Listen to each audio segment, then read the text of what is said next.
Hello students, I hope आप लोगों की एग्जाम की तैयारी अच्छी चल रही होगी।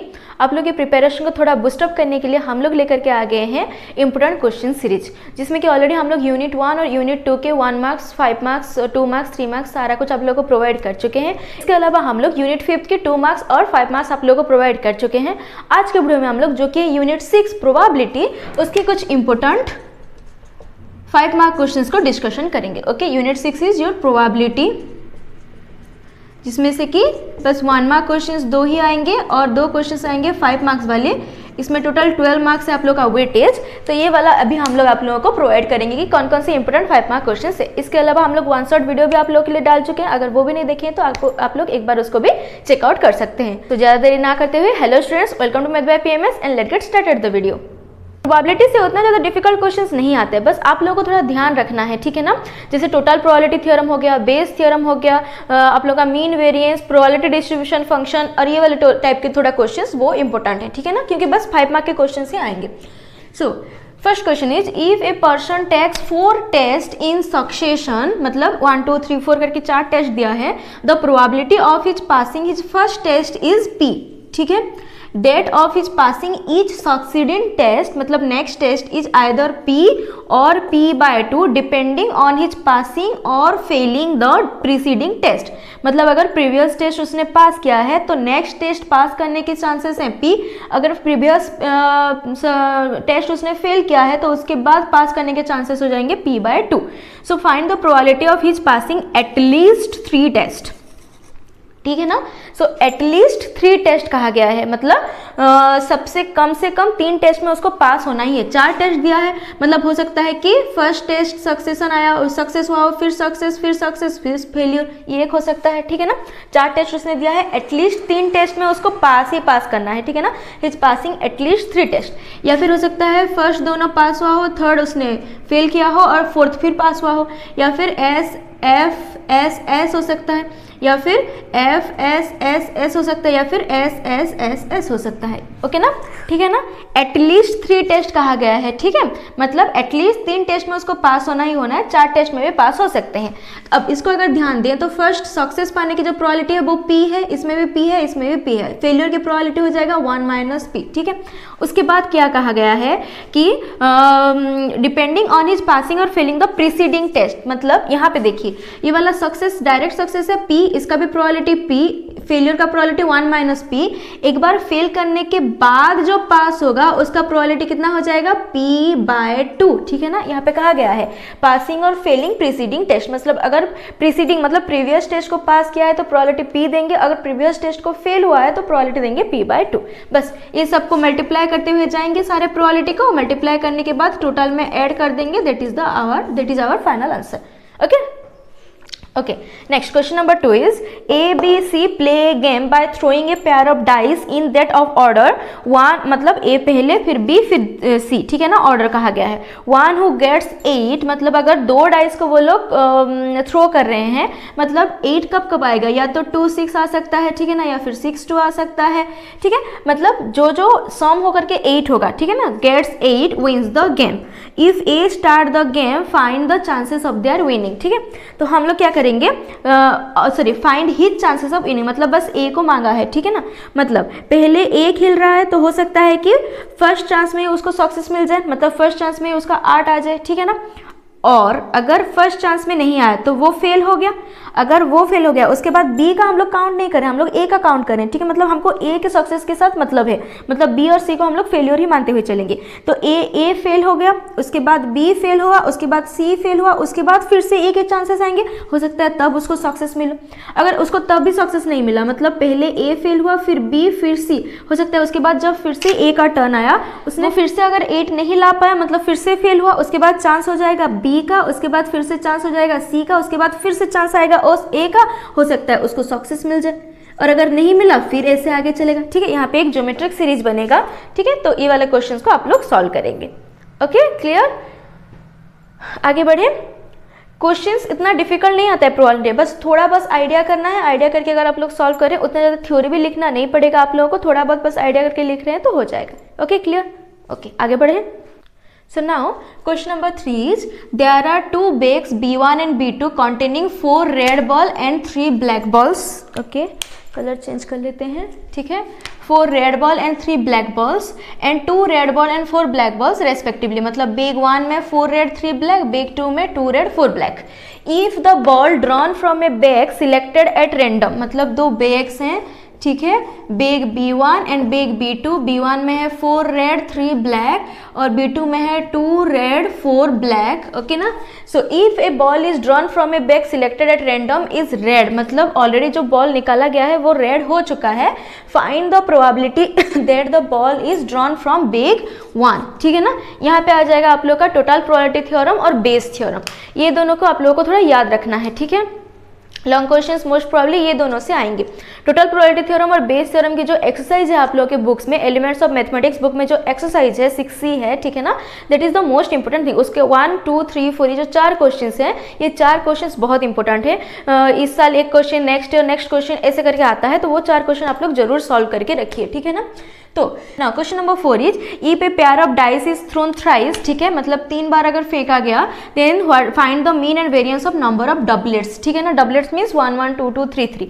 3 बार फेंका गया है मतलब 1 1, नेक्स्ट इज 2 आ सकता है, ठीक है, क्योंकि हमें नंबर ऑफ डबलेट्स ढूंढना है, ठीक है ना. मतलब 1 1 2 1 1 3 1 1 4, ठीक है, उस टाइप से 2 2 4 या फिर 1 2 1, इस टाइप से हम लोग डबलेट्स ढूंढ सकते हैं, ठीक है ना. उसका मीन और वेरिएंस भी निकालना है. मतलब यहाँ पे बस हम लोग को प्रोबेबिलिटी डिस्ट्रीब्यूशन फंक्शन लिखना है, उसके बाद मीन वेरिएंस तो हम लोग डायरेक्ट फॉर्मूला याद रख चुके हैं, ठीक है ना, मीन और वेरिएंस निकालने का. मीन वेरिएंस से एक लॉन्ग क्वेश्चन आएगा ही आएगा, क्योंकि प्रोबेबिलिटी से 2 क्वेश्चन आने वाले हैं, ठीक है ना. Now question number 5 is 2 cards are drawn successively with replacement. ये सारे वर्ड्स को ध्यान देना है. विथ रिप्लेसमेंट कहा गया है या फिर विदाउट रिप्लेसमेंट कहा गया है, ये सब आप लोग को ध्यान रखना है, ठीक है ना. With replacement from A well shuffled pick of 52 cards, find the probability distribution of the number of Kings. ठीक है ना.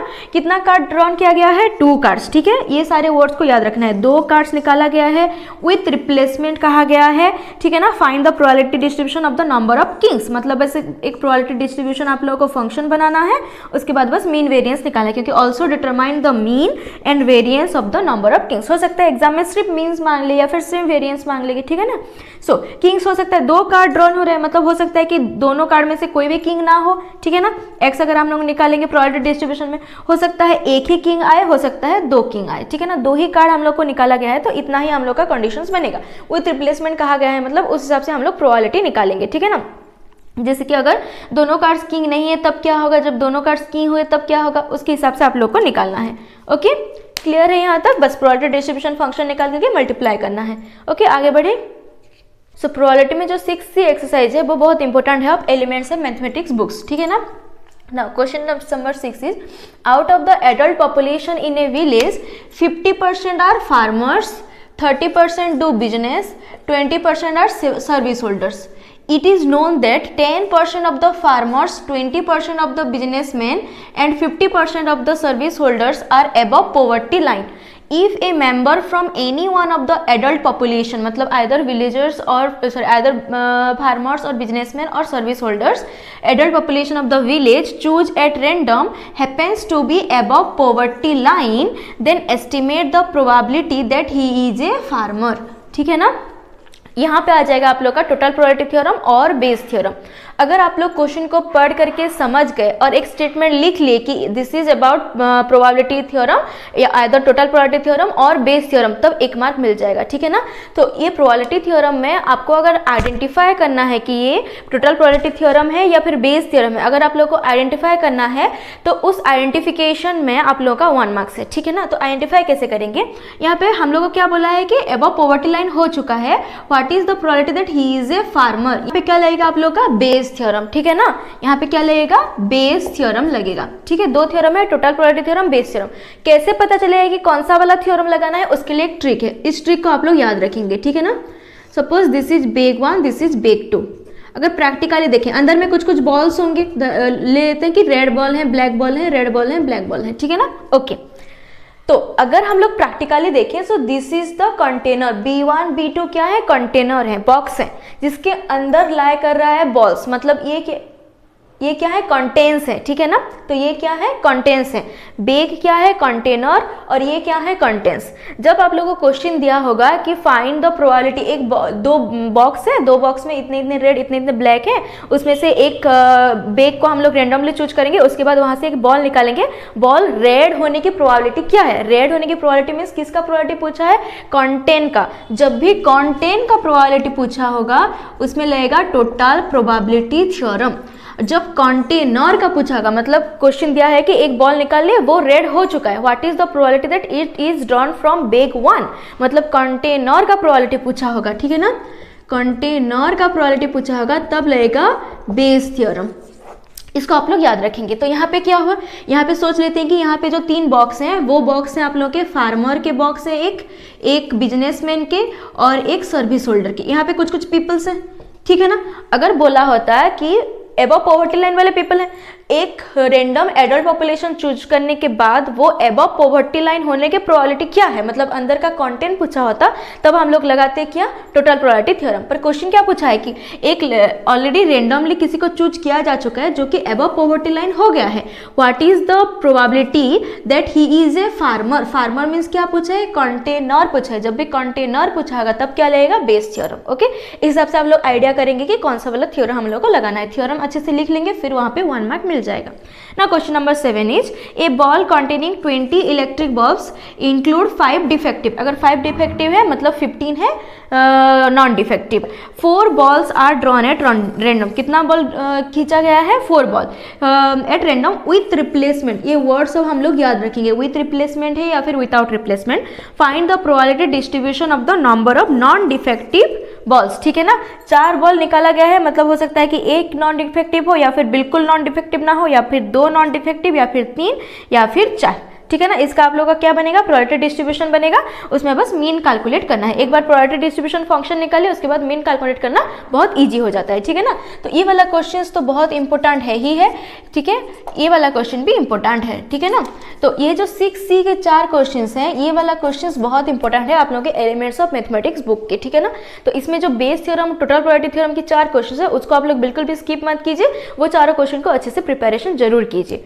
Okay, so last question, question number 8 is 3 persons A, B, C apply for a job of manager in a company. Chances of their selection are in the ratio 1:2:4. The probability that A, B and C can introduce change to improve profit of the company 0.8, 0.5, 0.3 respectively. If the change does not take place, मतलब change नहीं हुआ है, find the probability that it is due to appointment of C. Okay ना। तो ये आप लोग का हो गया कंडीशनल प्रोबेबिलिटी का क्वेश्चन।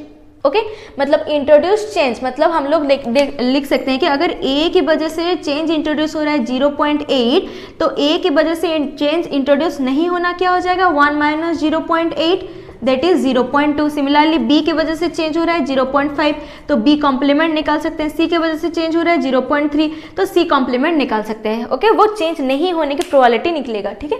फिर हम लोग को क्या निकालना है, due to appointment of C, मतलब A, B, C का हम लोग को क्या निकालना है, सिलेक्शन का रेशियो निकालना पड़ेगा, सिलेक्शन का प्रोबेबिलिटी निकालना पड़ेगा। तो selection are in the ratio 1:2:4 given है। उन लोगों का चांसेस कंपनी में चेंज इंट्रोड्यूस करने के चांसेस गिवन है। हम लोग को क्या निकालना है कि चेंज अगर नहीं हुआ है then what is due to appointment of C, ठीक है। यहाँ पे कंडीशनल प्रोबेबिलिटी हम लोग को निकालना है।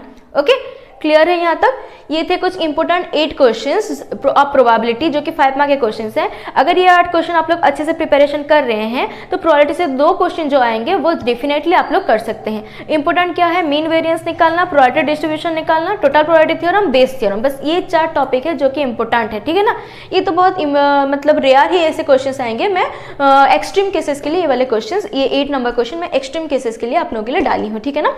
वरना 7 question is very much important, ठीक है। तो ये सारे क्वेश्चन को अच्छे से प्रिपरेशन कीजिए। अगर ये हेल्पफुल लगा आप लोगों के फ्रेंड्स के साथ जरूर शेयर कीजिए। That is it for today and thanks for watching.